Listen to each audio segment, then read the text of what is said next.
know the same. We share love. Embracing the differences like hand in glove. Spreading peace, joy, beautiful sight. Together we shine in each other's light. And now we stand in love's pure light. Watching the world in love and light. Hearts beating and how peaceful fly. Colors of harmony, painting and night. And now we stand in love's pure light.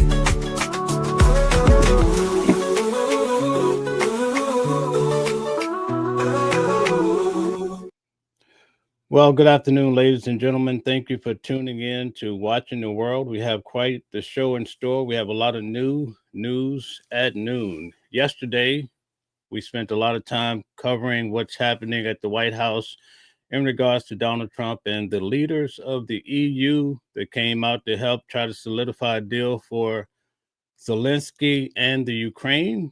We're still trying to figure out what's going to happen. We're quite excited about it. We want to say thank you to the 300,000 people that viewed the channel yesterday, and so many people subscribed and liked. It's such a tremendous deal. We hit 15,000 and we're steady growing. We already have Eric here. Thank you for being here, Eric. And we welcome each and every one of you as you come in. Today, we're going to cover a subject that everybody seems to want to know what's happening. In fact, we cover all these stories at noon each day. But the main question that everybody wants to know is, when are the Epstein files being released? They want to know, does the President of the United States have anything to do with those files? So these are prominent questions that preside each day as we go live. Well, we have some good news for you. According to the mainstream media, this Friday, Epstein files will be released. In fact, we're going to cover it now. We're going to get right to it and see what exactly will be released. Also, in addition to that, one of our reporters, Eric Nickerson, has presented a good topic for us out of Georgia. Georgia is trying to get rid of the income tax, so stay tuned for that. That's a story we're going to cover as well. Also, there's a Walmart attack that occurred. Imagine you're at Walmart and someone pulls out a knife and starts stabbing people. These are the times that we're living in, folks, and it's terrible. It's really terrible when you think about it. But let's get to our first video of today. Chairman James Comer says the Justice Department will start sharing Epstein-related files with his committee as soon as this Friday. The Oversight Committee also questioned its first high-profile witness, former U.S. Attorney General William Barr, about convicted sex trafficker Jeffrey Epstein. CNN senior justice correspondent Evan Perez joins us. So this deposition happened behind closed doors, but Republican Oversight Committee Chairman James Comer did share some of what Barr testified about. Bring us in. Yeah, well, Jim Comer is, being forced really to do these depositions because Republicans want some answers. And as you remember, Mike Johnson, the speaker, had delayed an effort that was made in the House to actually force these records to be coming out. And so now you have Bill Barr, who came in today. He was in there for several hours. Among the things that he emerged from this was that obviously, Jeffrey Epstein committed suicide. That's what the Justice Department has found. That remains the finding. And according to this deposition, that's what Barr knew from his own investigation. So according to the reporting, Jeffrey Epstein committed, he unalived himself, but a lot of people disagree. We would like to know in the audience, what do you guys think? Do you think he did this to himself, or do you think it was something more sinister? Tell us what you think. He also said that he didn't find anything when he reviewed these files, anything to indicate that Donald Trump did anything wrong as part of his long time. Now, keep in mind that he came to this conclusion, talking about Bill Barr, he came to this conclusion while he was still serving under the then president of the United States, Donald Trump. So he could be somewhat biased, right? Friendship with Jeffrey Epstein. Listen to Chairman Comer talk about this. Barr said he's never seen any information that showed that he was in the files, and that he would be shocked if there was anything pertaining to President Trump that was negative that the Biden administration wouldn't have leaked out prior to the presidential election. Look, no big surprises from Bill Barr, and we always anticipated that he had very limited information about what is in these files. And so, you know, the pressure still is on, Pamela, for these files to be turned over to the Republicans there who have subpoenaed it, and also for the public eventually perhaps to see some of this. It struck me who isn't on the list for subpoenas, and that would be Alex Acosta, right? He was the former federal prosecutor who struck that sweetheart deal for Jeffrey Epstein back in 2008, who was in the first Trump administration, right? Right. He was the labor secretary in the Trump administration. But you do have a number of people like Merrick Garland, the former attorney general. You have Jim Comey, the FBI director, who is overseeing some of this early part of this investigation. Hillary and Bill Clinton are also on the list of people to be deposed. And it's not clear where this is going and what they expect to get from this. So we do know, Pamela, that in the last few days, Epstein was on the hook for some atrocious crimes. In fact, they said he allegedly had over 1,000 victims, but yet Acosta gave him a sweetheart deal, allowing him to leave the jail during the day and return at night. He had all sorts of sweetheartness to this deal. In fact, a lot of people are saying that Maxwell is following in his footsteps. With all of her accusations, the government has given her somewhat of a softer blow, allowing her to go to a prison with less restrictions. FBI agents who spent weeks going through those files in the Epstein investigation, they were told to make sure everything was saved, because it appears in preparation for these documents to be turned over to the House that has subpoenaed them. So is the expectation all of the documents will be turned over? The expectation at this point is that nothing is going to be withheld. There are going to be redactions, but we don't know until this is over whether they're going to turn over everything. All right, Evan Perez, thank you so much. Joining us now is James Marsh. He is an attorney representing some of Epstein's victims. Thank you for joining us. I first just want to get to what I was talking to Evan about, that DOJ is preparing to potentially hand over all of the Epstein files to the House Oversight Committee, of course, with redactions. What is your reaction to that? That's very good news. I think the key to understanding the who in Epstein is to really learn about the how. And this is a process where we're going to start seeing records from the FBI. We're going to start, at least in my client's situation, her complaint goes back to the mid. Now, according to the reports, Donald Trump is also listed in these files. They also say that many names will be redacted, so it will be quite intriguing to see what actually comes out, and if it's just another move to hold back information. 90s. Her FBI file is 30 years old. And if you really want to unpack what happened here on how Epstein gained his power and influence. Okay, Paul says, why is all the Democrats, why not some Republicans like Donald Trump? He was Epstein's best friend. Yes, indeed. We shared a video where Epstein actually said in his own words that Donald Trump was his best friend for about 10 solid years. Okay, Mashona says, hit the heart and subscribe if you're enjoying the content. Thank you very much for that. Paul says Trump can release Epstein's files. He's the only one who can do that. He's pleading the fifth. Like he said, you only plead the fifth when you're guilty. It was a PDF, words himself. Okay, thank you, Paul. Thanks for tuning in. Sharon is here. Thank you, Sharon. Sharon says, okay, that's a private message, sort of. Okay, thank you, guys. Really have to go back to that period of time, the mid 1990s, where he was an unindicted co-conspirator in the Southern District of New York in 1996, the Tower financial scam. And I'd really like to see Mary Jo White, who was not only the U.S. attorney in New York at the time, but she went on to become the SEC commissioner, which is the agency that brought that case. So I think we need to go back a little bit farther, 10 more years prior to many of these witnesses' knowledge, and really start learning about how Jeffrey Epstein became the very significant and influential person that he was. And we should note it's been more than a month since the DOJ released that memo. I don't know how many of you have seen the documentary on, I believe it's Netflix, about Epstein. I forget the name of it, but you could check it out. But in that documentary, they tie him to an individual, I guess the owner allegedly to Victoria's Secret. It's a long, drawn out story. I think you will like it. But nowadays, people are trying to tie Epstein to Israel and the Mossad. So what do you guys think? Are you hearing different types of reports? Tell us what you know. Most stating no additional charges in the Epstein investigation, saying that he did in fact die by suicide. What are you hearing from the victims that you represent in terms of what they would like to see happen now specifically?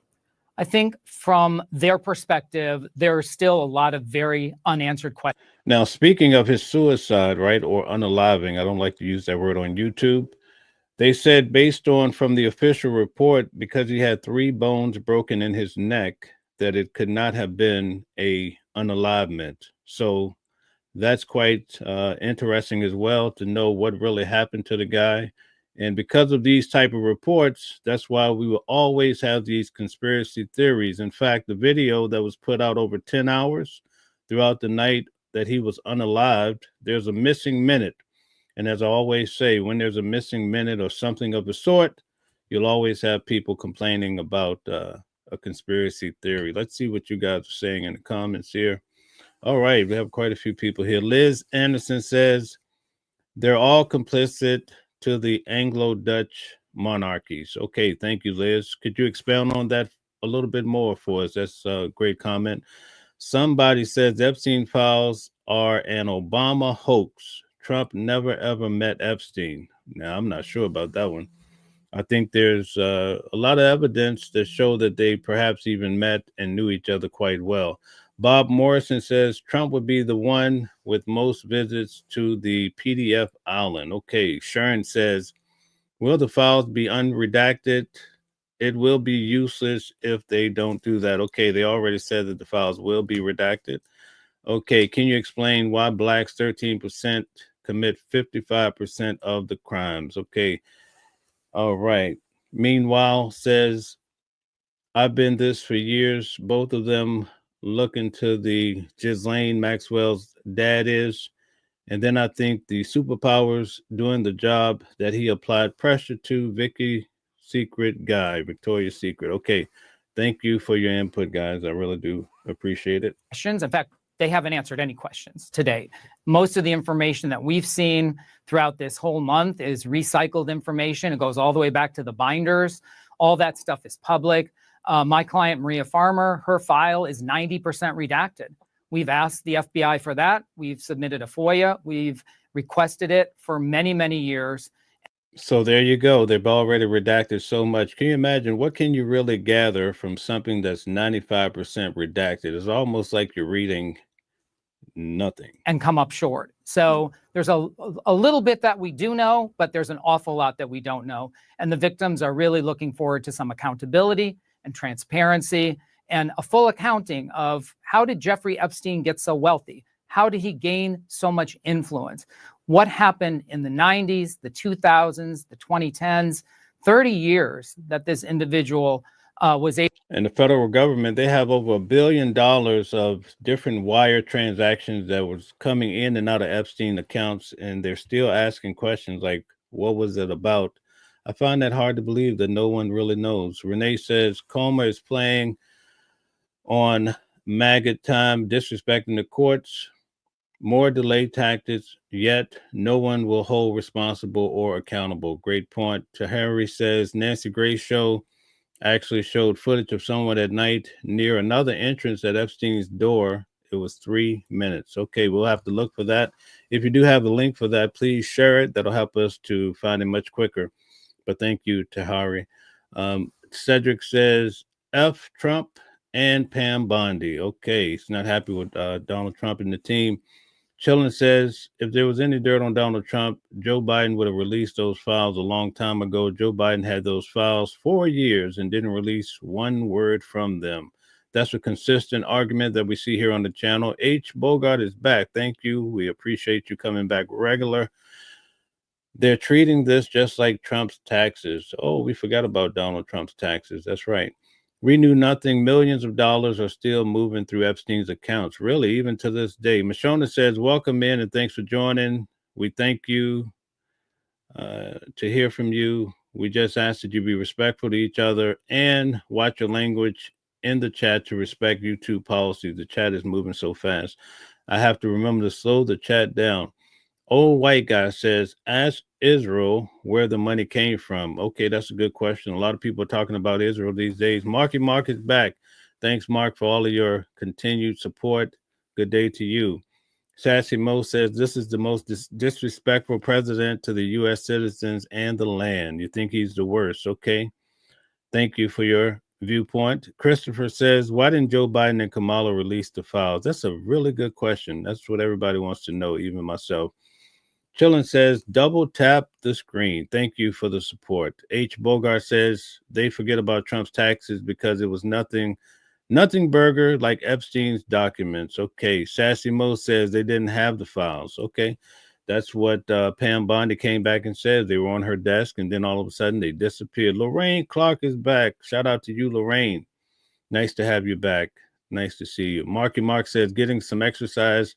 Encourage y'all too, as we have a healthy body, healthy mind. That's a good support. I was actually working out this morning myself. Thank you, Marky Mark, for admonishing everybody to stay in good health, because good health is good wealth, right? Able to, conduct these activities, traffic in victims all across the world, and yet nothing new in the files. That's really hard for them to believe, and a great disappointment. Well, you heard CNN's Evan Perez walk us through the list of who Republicans have subpoenaed so far for depositions. You have former federal prosecutor and later Labor Secretary Alex Acosta, who was not on that list. Acosta negotiated Epstein's sweetheart plea deal when he was a federal prosecutor. What is the significance of hearing from him in your view? He's a key witness. He's a key witness to what happened not only in Florida. So I want to ask you guys a sidebar question. Sean Diddy Combs is having a tough time getting out of jail, right? He's not getting any sweetheart deal, even though they dropped the 3 major crimes off the ticket for him. The 2 that he have, under normal circumstances, he would not necessarily be in jail. Why do you think Epstein got such a great deal versus what we see happening with Sean Diddy Combs and others? Tell us what you think. But also for his statement that he heard that Epstein was associated with intelligence. He made that statement. It's part of the public record. Nobody's asked him who told him that. How did he learn that information? What understanding did he have of Jeffrey Epstein's relationship with the federal government? And so now we're asking about the deal that came in Florida through Acosta here. That's the deal we're talking about. His omission on this list, to me, is a very shocking and surprising omission, since we can only go by what his statements were. I want to ask you about Ghislaine Maxwell, because she was moved from this prison in Florida to a lower security facility in Texas. Have you learned anything about the circumstances surrounding that move? Okay, we can't wait to hear about that, but let's get to a few comments here. Tahari says, Nancy Grace on YouTube, expert forensics on her show, said the neck injuries are different from a normal unalivement injury. Okay, that's something that I've heard too consistently. Black Sand says the CIA unalived Epstein. Guys, let's use the word unalive when possible in the comments, because I try to get through your comments. If he were in England, M16 would have done it. An international blackmailer cannot be allowed. Thank you so much, Black Sand, for your comment. Nathan is back. Nathan Dunlop was always consistent, always happy to see your name.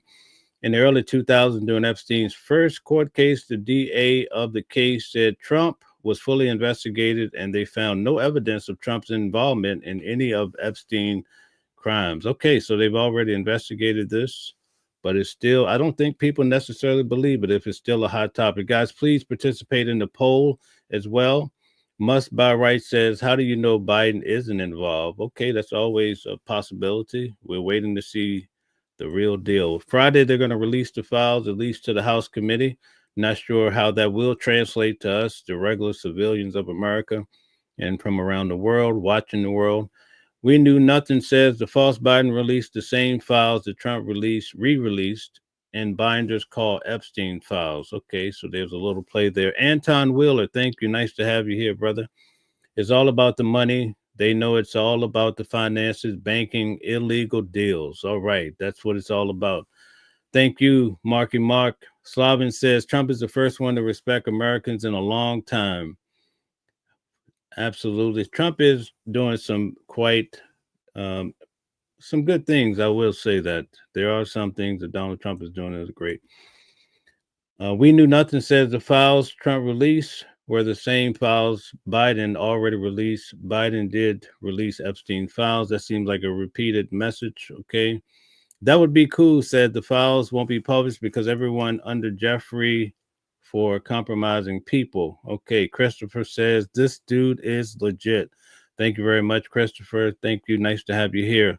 Lights of the World says, of course, CNN. We use all of the major networks. We try to be balanced because we have people here from both sides of the aisle. So we try to play, news from all over the place to kind of give us some sort of balance, give everybody a chance to express themselves. Tahari says, the injury on Epstein's neck, according to the expert forensics and Nancy Grace show, said these neck injuries came from someone choking him from behind, not, we'll say, instead of that word, not suspending. We'll use the word suspending. Okay.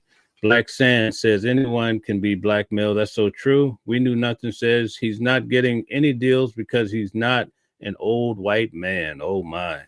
Is that what it takes? Is that what it takes? Marky Mark says, let's go with these likes. Okay, put the likes up, folks. We really do appreciate it. And also, please subscribe to the channel. When we hit 20,000, we're going to create a pretty unique community where people can comment throughout the day, because some people have requested that from me because they only get the chance to communicate when I'm live. So I'm going to create a format where we can kind of have wholesome conversations throughout the day. And we hope that you continue to support the videos as well. Roberto says he's going to be out of jail. Okay. All right. He's going to be out. Old White Guy says, again, ask Israel. I think there's a lot of truth there. You can get in trouble for saying that, but I think there's some truth there. We have not learned anything about that. And technically, under the Crime Victims' Rights Act, victims are only eligible to receive notice if somebody is discharged or moved to a halfway home.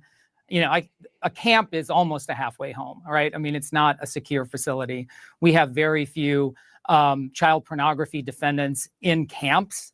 Those are image distribution and possession cases. Almost all those people are at medium security facilities.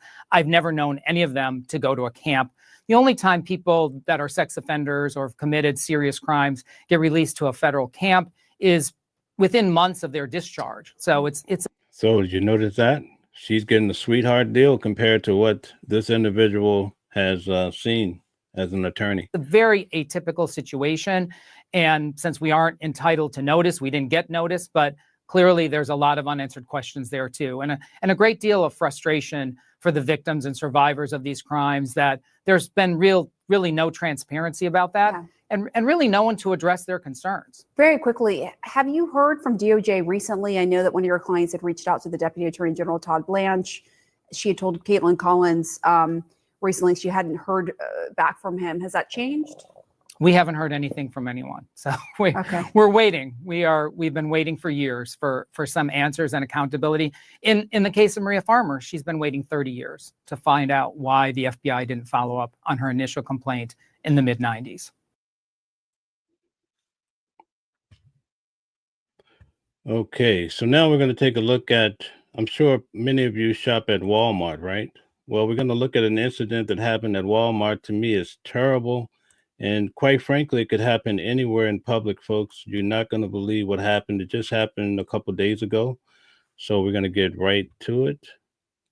Check this out. It's a terrible situation. Watch as the suspect with the green backpacks. So this guy here, he's going to start in Michigan at a Walmart. He's going to start poking individuals with a knife. Check this out. Sneaks up on his first victim, the woman in black. He appears to throw her to the ground, then chase another customer. Authorities say it was just the start of last month's stabbing spree at a Michigan Walmart. The 360-degree video paused and rotated by authorities in Traverse City. The next target, this man in blue. The suspect, identified as 42-year-old Bradford Gilly, then appears to jab his right hand at that man Imagine being at Walmart and this happens. This has to be terrifying. in the jacket, who goes flying. Moments later, you see Gilly run left into the pharmacy before appearing to stab someone in frozen foods. This man attacked by a display of cherries. In an exclusive interview with NBC News, victim Aaron Bedeau says he was shopping with his wife and 4 kids when he was attacked. I thought I was being punched.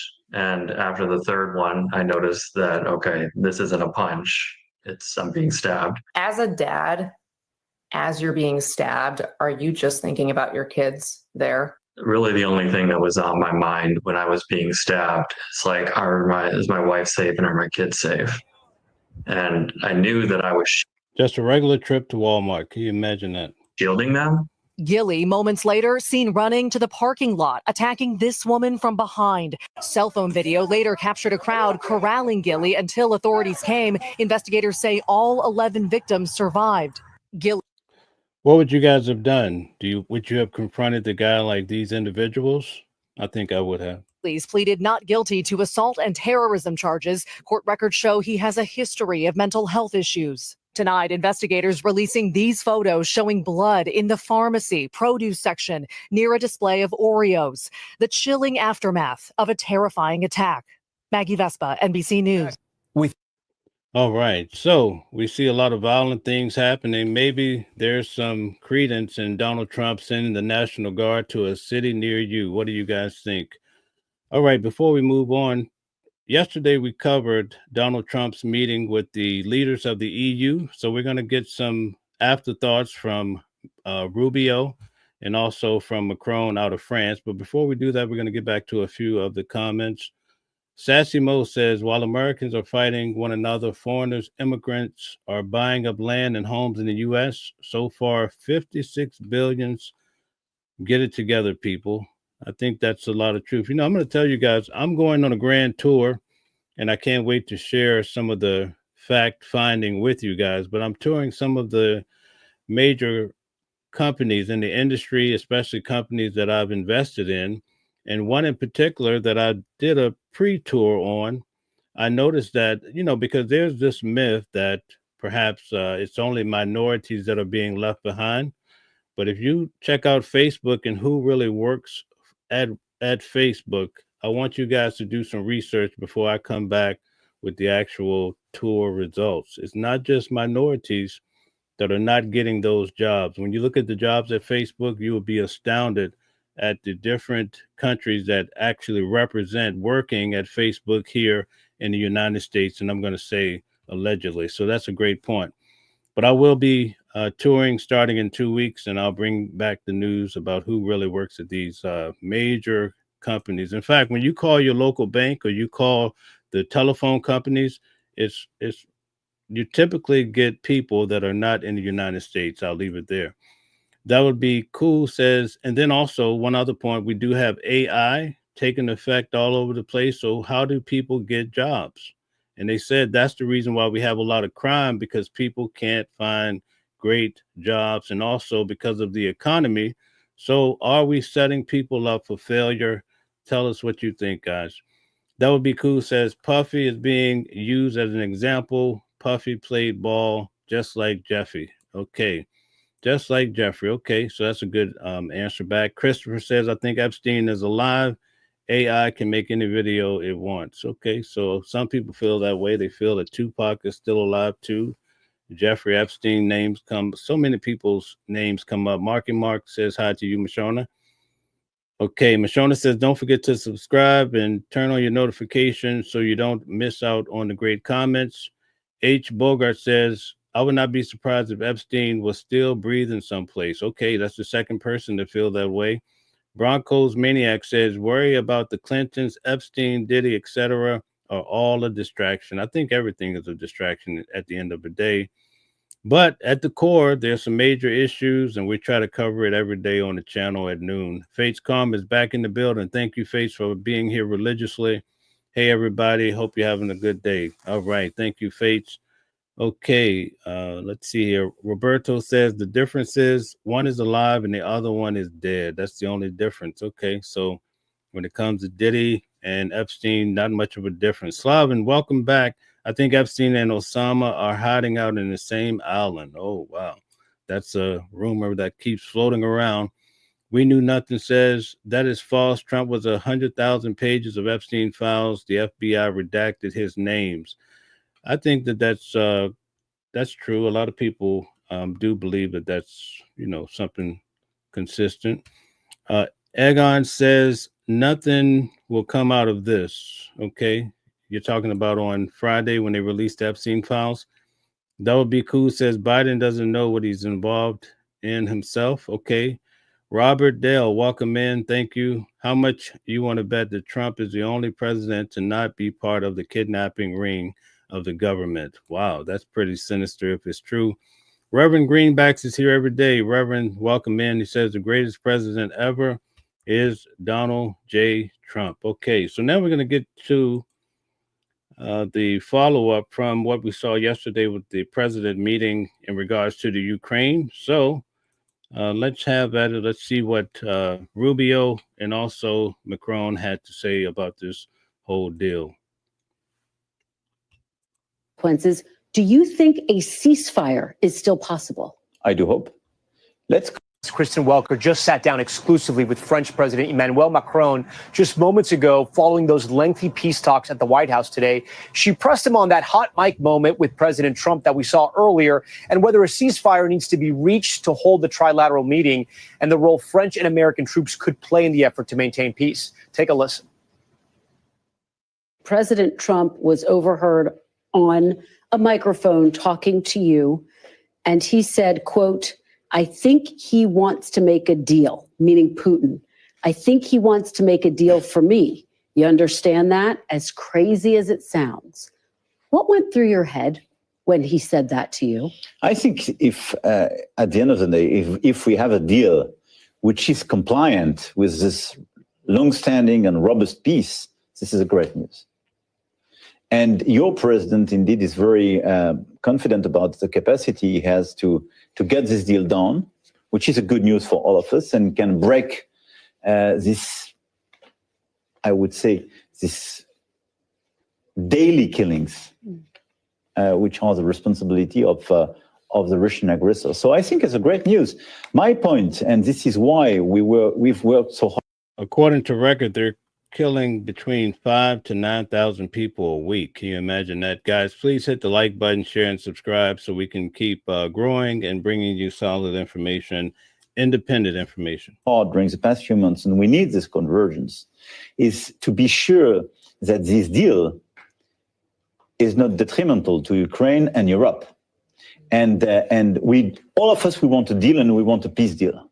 But we want to make sure that this peace, and so this deal, will be something which will allow the Ukrainians to recover the country and live in peace, to be sure the day after this peace deal that they will have sufficient deterrence power not to be attacked again, and to be sure for the Europeans that they will live in peace and security.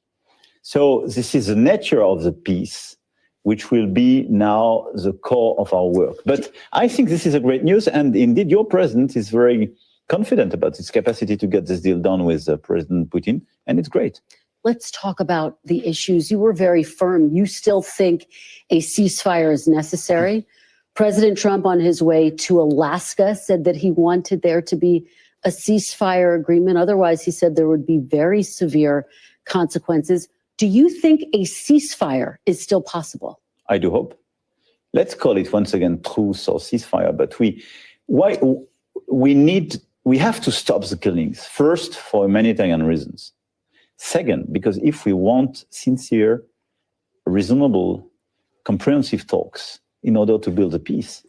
They could say they want to stop the killings because it's the right thing to do, but you didn't say that. Sally Dahl says, who cares about who makes the deal as long as they stop killing over there? That's a great point. That's the point of the day. I want to make sure I star that. Thank you so much for that point. Smedley Butler says, what was in his head? Obviously, that's his wife is a man.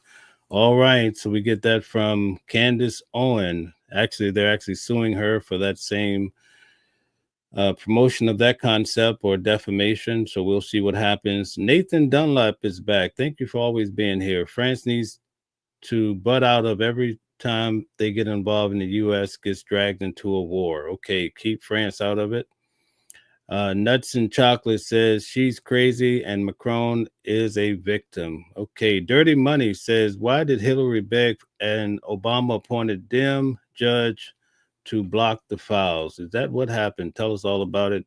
Thank you for your comment. Thank you guys for all the participation. C. Middlebrook says, FBI officials were lured out of the office to help the city cops of D.C. while the actual Epstein files were scrubbed so that there are hardly any witnesses. Okay, a lot of foul play, according to Middlebrooks. Okay, Martin Young says, hello from Vancouver Island.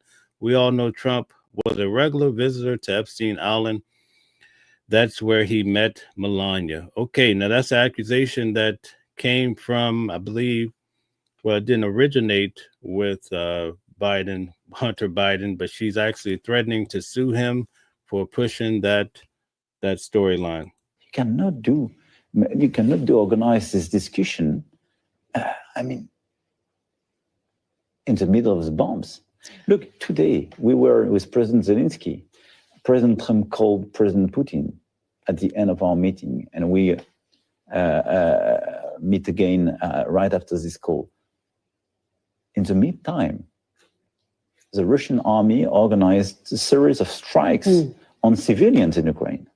So it's impossible for an Ukrainian president and Ukrainian officials to have talks about peace as their country is being destroyed and as their civilians are being killed. Let me ask you about the discussion over security guarantees. Yes. What exactly did you agree to as it relates to security guarantees?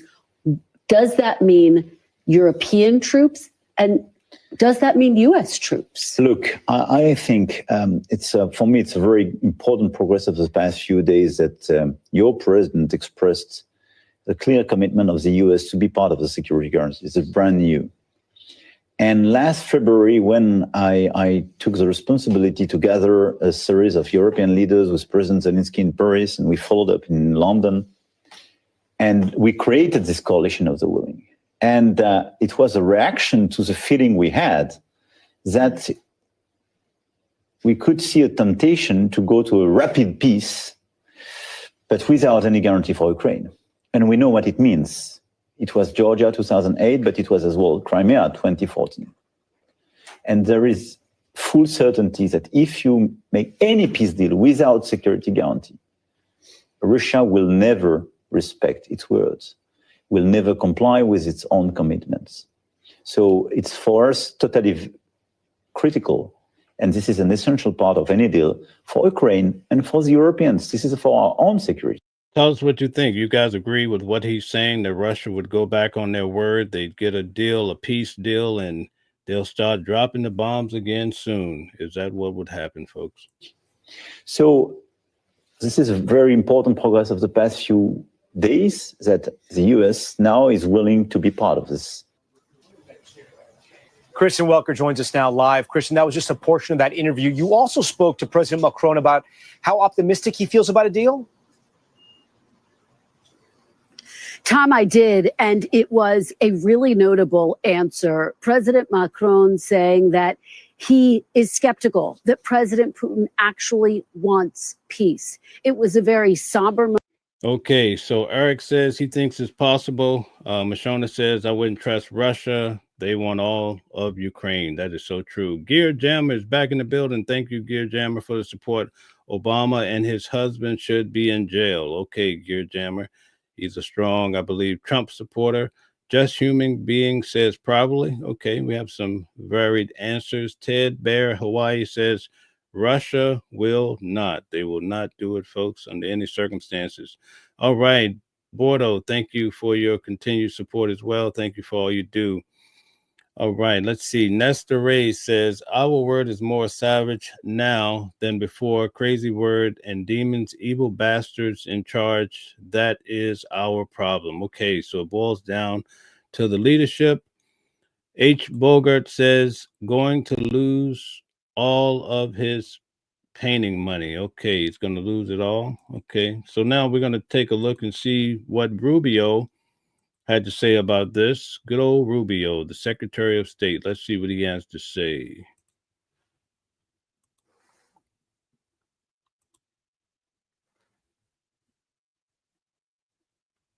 Us now. All right, Secretary, you were in the room this afternoon with President Trump, Zelensky, all the European leaders.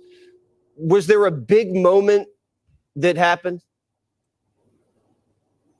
Well, I think the whole thing was a big moment. Unprecedented, really, when you think about all these European leaders came here, 7 that were there and that included the head of NATO and the head of the EU. And they all said the same thing, which is this, after 3 years of sort of deadlock and no talks and no change in circumstances, this is the first time where there seems to be some movement. Now, look, this is a complicated war. There's no doubt about it. I mean, this has been going on for 3.5 years. A lot of people have died. A lot of territories exchanged back and forth. So it's not an easy thing to unwind. But nothing was happening on this war. Literally, the only option that we were given under the previous administration was continue to fund Ukraine for however much they need, for however long it takes.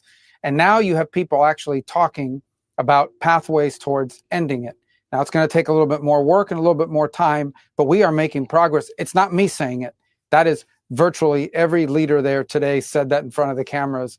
And they're saying it for a reason, because it's true and they're witnessing it and they've been a part of it. So before the comments get away from me, I think Nathan Dunlap makes a solid point. Says geographically, if you look at the territory that Russia wants to take back, is 95% of Russian citizens, not Ukrainians. What do you guys think about that? That's a pretty interesting point made. Thank you, Nathan, for your solid comment. Ted Bear Hawaii says Trump got played and continues to get played. Gerald Began says they're only there to keep Trump from bullying Zelensky. Okay, thank you. These European nations, and some of these are NATO countries, are they willing to put troops on the ground in Ukraine to cement this peace deal? Would that make Ukraine kind of like a NATO ally? Well, what's being contemplated, look, any sovereign country in the world has a right to enter into security alliances with other countries. It's not just NATO. We have such alliances with South Korea. We have it with Japan. Other countries have it with each other. And so I think everyone would acknowledge, including, by the way, for the first time, the Russian side under President. I can't pronounce the Russian name, perhaps, but he says, nonsense. I'm from there and nobody there considers themselves Russian. Thank you for your boots on the ground point of view. Trump's sort of pressure or, a suggestion is that, in fact, a Ukraine post-conflict has a right to enter into security agreements with other countries. And we will work with our European allies and non-European countries, by the way, to build such a security guarantee. We're working on that right now. We'll continue to work on that. And that'll be something that'll have to be in place after a peace deal, so that Ukraine can feel safe moving forward. And we're coordinating that as we speak. We're involved in the coordination of it. So yeah, there are a number of countries that are willing to step forward and provide Ukraine security guarantees. But as the Ukrainians have said to us, and I think have said publicly, the strongest security guarantee they can come up with their future is to have a strong military moving forward. And that's the other dynamic that's changed. We're no longer giving Ukraine weapons. We're no longer giving Ukraine money. We are now selling them weapons, and European countries are paying for it through NATO. They are using NATO to buy the weapons and transfer them to Ukraine. That's another big change from the way this war was approached just just under the Biden administration, for example. Absolutely. And the minerals deal is also a nice security guarantee. Correct. In another way. Were you in the room when the president talked to Vladimir Putin? I was. And in that conversation, what came from it is that, the president suggested that Zelensky and Putin meet. So we're working on that now to try to set that up for them to meet somewhere, which again would be unprecedented. And then if that goes well, hopefully the next meeting will be a meeting between Presidents Putin, Trump, and Zelensky, where we hope to finalize a deal. We're not there yet, but that's what we're aiming towards. And that's one of the things that was discussed today, is how to get to that point. But just the fact that Putin is saying, sure, I'll meet with Zelensky, that's a big deal. I mean, I'm not saying they're going to leave that room best friends. I'm not saying they're going to leave that room with a peace deal. But I think the fact that people are now... Has anyone ever been greeted as well as Putin when he came to visit and have this meeting with Donald Trump? Has anyone? Okay, I saw a good comment here. R. Jizzle says, Russia is the reason NATO exists. Shaking my head. What a good point. Lisa Turcott says, they speak the bullshit. Okay. Nut and Chocolate says, Rubio is a Zionist, probably a bottom. Okay. All right. Dog named Sam says, Marco Rubio is a Zionist. Tell us all about it. Break it down. Thank you guys for your comments. Talking to each other. This wasn't happening for 3.5 years. This was a stalemated war of death and destruction. And let me tell you something, this president hates war, and he hates it. He thinks it's a waste of money and a waste of lives, and he has made it a priority, President Trump has, to bring about peace. If he sees an opportunity to step in and broker a peace, he wants to do it. He's been successful already 6 times in 6 months in achieving that, and he wants to achieve it with Ukraine and Russia as well. So the timeline, it looks ideally, is Vladimir Putin meets with Zelensky, and then President Trump and Zelensky and Vladimir Putin meet, the three of them, and hopefully cement some sort of peace deal then. The issue about giving land back seems to be the sticking point. Is that the main sticking point? Is that Russia wants to keep the land that it's taken militarily? And how do you get around that? What's the negotiation over? FK Patriarchy says, ha ha ha, he loves the money, so war is his agenda. Thank you so much for your participation as well. Mutabazi says, they refused Russia from NATO membership. Okay, thank you. For there. Yeah, I don't think it's helpful to go into all the details of that, obviously, because these negotiations, frankly, work best when they're done privately and in our negotiation setting. Wait, you don't want to do it on national TV on Jesse Waters' primetime, Secretary? I mean, that's just no, crazy. Oh, we'll be more than... When we have a deal, I'll describe it to you for sure. But okay. But look, that's why you got to give these guys space to work. I mean, they have their own constituencies, okay? They have their own considerations, and you don't want to give away one side. Okay, guys, we have a little pushback in the comments. Medley Butler says, wrong. NATO exists to prevent European countries from fighting each other, which occurred for centuries. Okay, and R. Jizzle says, this war is a money pit for the West. Over $400 billion spent. Who spent most of that? Was it Joe Biden or Donald Trump? Which president would you say? Also, Reverend Greenbacks, who's consistent here, says some of us may not realize Putin is full of blood, member of the royal house. Okay, thank you very much. And they spout nonsense by FK Patriarch. Leverage in that regard. But let me just say this about it. I think everyone understands that some of the key elements to bringing this about is Ukraine has to feel safe moving forward. In essence, they have to believe that at the end of this war, they are in a position to never get invaded again. I think what's also true, and I think it's common sense, and I don't know why it's so hard for a lot of people to understand it, is in any negotiation to bring about the end of a war or any conflict for that matter, it's going to require both sides to receive, but also to give. In essence, one side's not going to get 100% here. Each side is going to have to make some concessions. And obviously land. Hey, tell us in the comment, what percentage do you think Russia will get? Be honest with yourself. How much will Russia get versus Ukraine? Or where you draw those lines, where the war stops, is going to be part of that conversation. And it's not easy, and maybe it's not even fair, but it's what it takes in order to bring about an end to a war. And that's has been true in every war. The only wars that don't end that way are the ones that have unconditional surrender by one side or the other. And we're not going to see that in this conflict. So obviously the issue of that will be talked about. And the president's been very clear. In the end, what those lines look like are up to Putin and up to Zelensky and up to the Ukrainian side to decide what each one can live with. We are going to be there to facilitate that and make that possible and make sure that both sides are talking. And by the way, President Trump is the only leader in the world, acknowledged by all the Europeans, the only leader in the world that can talk to both of them and bring them both to a meeting is Donald J. Trump, the president of the United States. He's the only one. And the fact that he's willing to do it is something that every American, including Democrats, should be happy that we have a peace president. We should be proud that we have a president that's made peace a priority in his administration. Absolutely. And I think Zelensky symbolically already making some concessions because he put on kind of a suit. So that is progress. It looked good, right? I think it looked great. Yeah. We like to see great. it. Yeah. Well, great job and keep up the great work. I know it's... I saw in a report that the president actually, or the White House, asked Zelensky to actually wear a suit. So perhaps that's the reason why. I saw a comment by Leslie, I believe, Let me find it. I thought it was a good comment. Here we go. Leslie Wilborn. He hasn't stopped 6 wars. Why doesn't any journalist or presenter pick up on it? Okay, good point. Donald Trump was supposed to stop at least 2 on the first day of his presidency.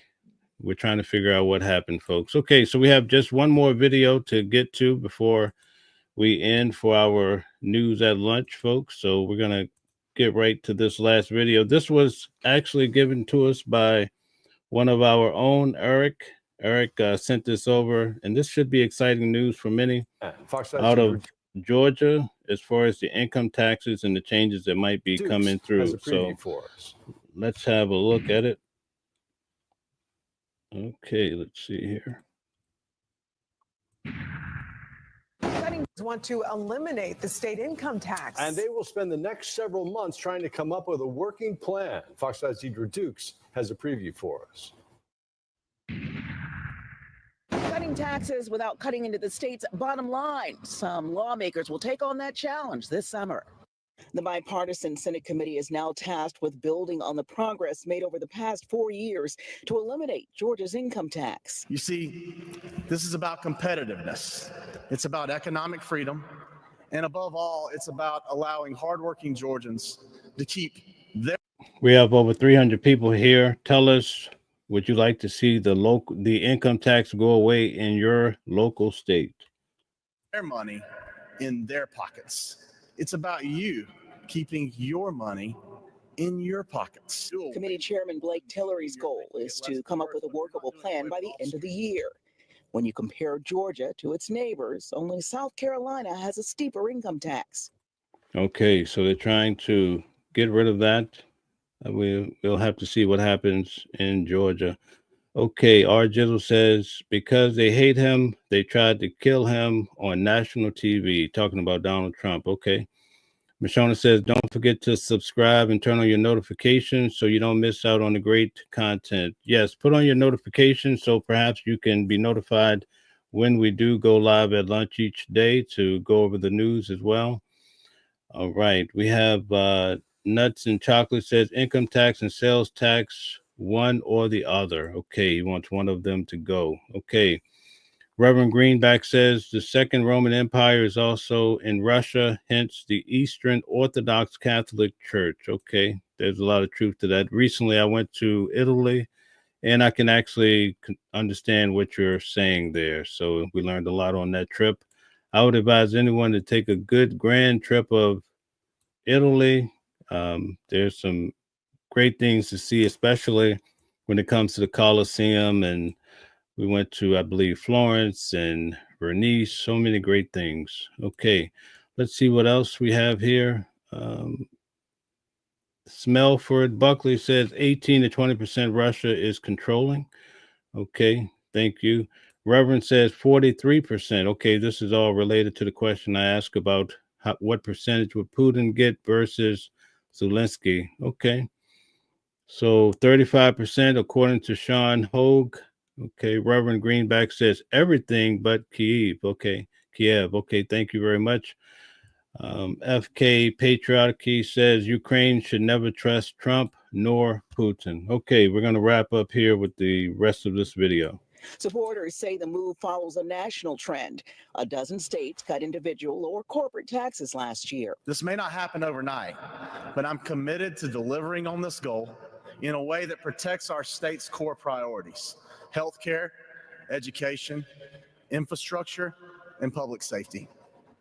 My mission is simple: eliminate Georgia's income tax in its entirety.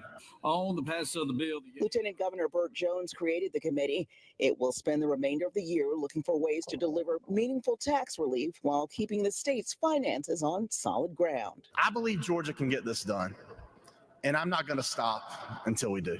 Lawmakers. Okay, so let's see if there's any comments in regards to the income taxes. Mike Anderson, thank you for your comments. Russia wants anything that got minerals or oil. Okay. Smellford Buckley says Democrats are long promised and failed every time. They never win. Okay. All right. R. Jizzle says no income tax in Nevada. LOL. Why I left California. a stand. Okay, that's a nice twist on the word.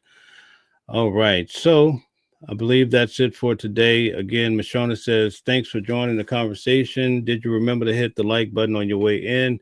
Please like, share, and subscribe if you like the channel. Each day at noon, we go through the hot topics to see what's going on in our country, what's going on in the world. And it's a beautiful thing to see so many people that come back on a consistent basis. We're really happy about that. Let's see here. Okay, I believe that's it for the comments that are new. All right.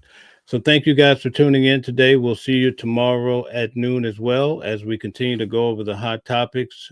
Thank you guys for, even though many of us on different sides of the aisle are able to get along and communicate and have a meeting of the mind. So we'll definitely have you guys back tomorrow. Oh, One Love is in the building. He says, employee fired by blowing the whistle on license for sale to illegals in Kentucky. Okay.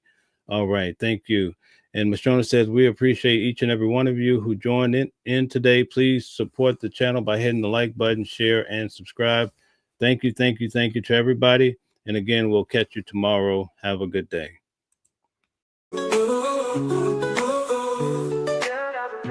Different voices, but the same song. Living a world where we all belong. Kindness leading the way, breaking the chains.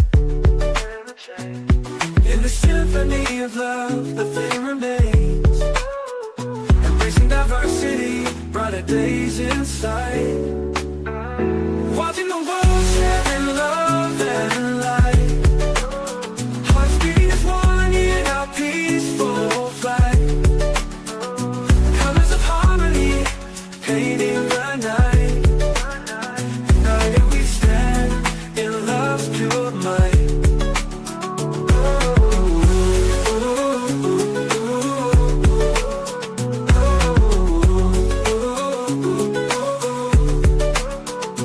Watching the world sharing love and light.